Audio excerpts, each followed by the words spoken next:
What's up, guys? LQ here with my out of the theater reaction for Mortal Kombat 2. All right, I grew up playing the Mortal Kombat games. Like, I remember going to the arcade and playing the original Mortal Kombat. I remember getting the original Mortal Kombat on the Super Nintendo, and then Mortal Kombat 2 on the Super Nintendo, and Mortal Kombat 3 on the Super Nintendo. Like, that was such a big part of my childhood, was the Mortal Kombat games, especially the original 3. In 1995, my dad took me to see the original Mortal Kombat, the one with Christopher Lambert, and it was such a great experience. I still have such a fond place in my heart for the original Mortal Kombat movie. Annihilation wasn't good at all. The 2021 film, I thought that it had its redeeming qualities, but overall it was not a great film. It didn't really feel like Mortal Kombat. Where was the tournament, right?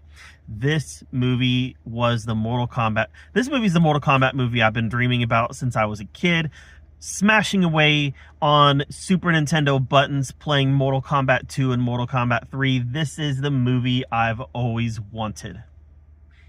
This was so much fun.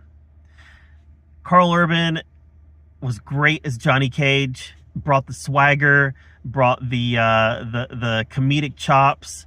The guy that plays Kano, oh my gosh, Kano is still just a wonderful character. He was the most redeeming quality of the first movie in 2021, and here he is. One of the best parts of Mortal Kombat 2 was Kano. This had a lot of returning characters from the first one. You've got Shang Tsung back, Cole Young, Sonya Blade, Liu Kang, Kung Lao makes an appearance. So Scorpion and Sub-Zero, obviously. Now, what I liked was that they did stick with some of the Mortal Kombat lore, right? Bi-Han becomes Noob Saibot. Now, I don't think they ever actually called him Noob Saibot in this movie, but that's who it was. It was Noob Saibot. It was Bi-Han resurrected as Noob Saibot. Some great combat sequences, great fight scenes. The tournament was in full play. They fully embraced the video game roots, even having lives at the top, lives floating in the sky during each fighting scene. They fully embraced the video game roots of this. The silliness, the special moves, it was all there. The fatalities, it was all there. It was all present. If you're somebody like me who's played the games, you recognize a lot of the moves, you recognize some of the fatalities, and it was just a lot of fun. Shao Kahn was menacing. He was a force to be reckoned with.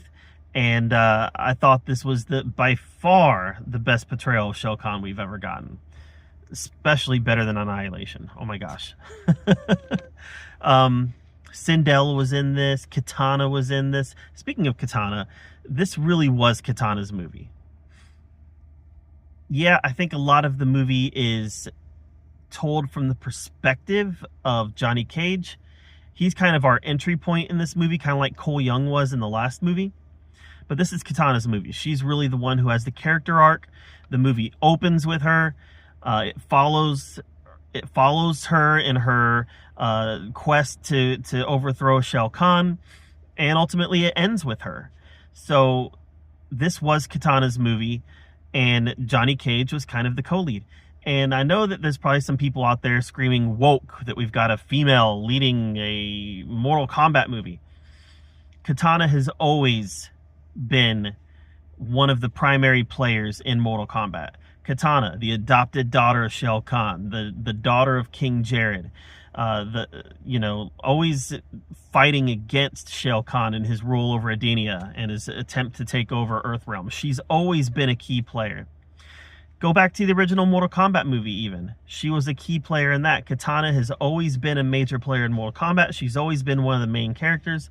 And with the story that they were telling here, it made perfect sense for Katana to play the role that she did and have such a large role in this film. I thought Katana's arc was great. I thought that her fighting sequences were great. And I loved the character. I loved the character. I thought Johnny Cage was great, but Katana was my favorite character in this movie, and she was the main character.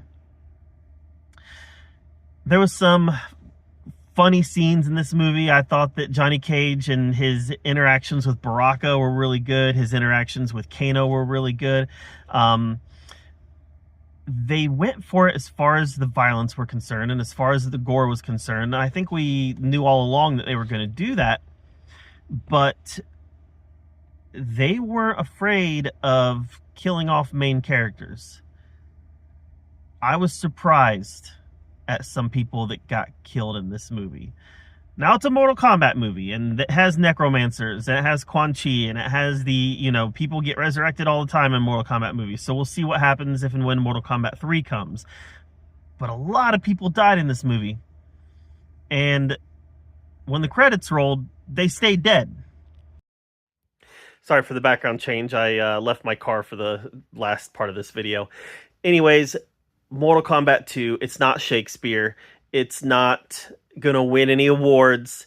There are moments of bad acting. There are moments where the special effects aren't quite up to what we expect here in 2026. The movie did only cost like, what, 60, 80 million, something like that. But this movie has everything that you want in a Mortal Kombat movie. And for me, it delivered on spades.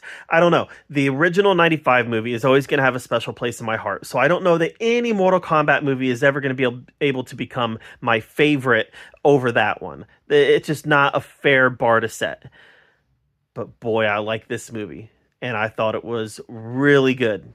And if I didn't have the nostalgia and the emotional ties that I have to the original film, I'd probably be inclined to say this is my favorite one. So I'm LQ. This is the LQ review. What did you think of Mortal Kombat 2? Let me know in the comments down below. While you're down there commenting, make sure that you subscribe to my channel. And until next time, we'll see you guys later.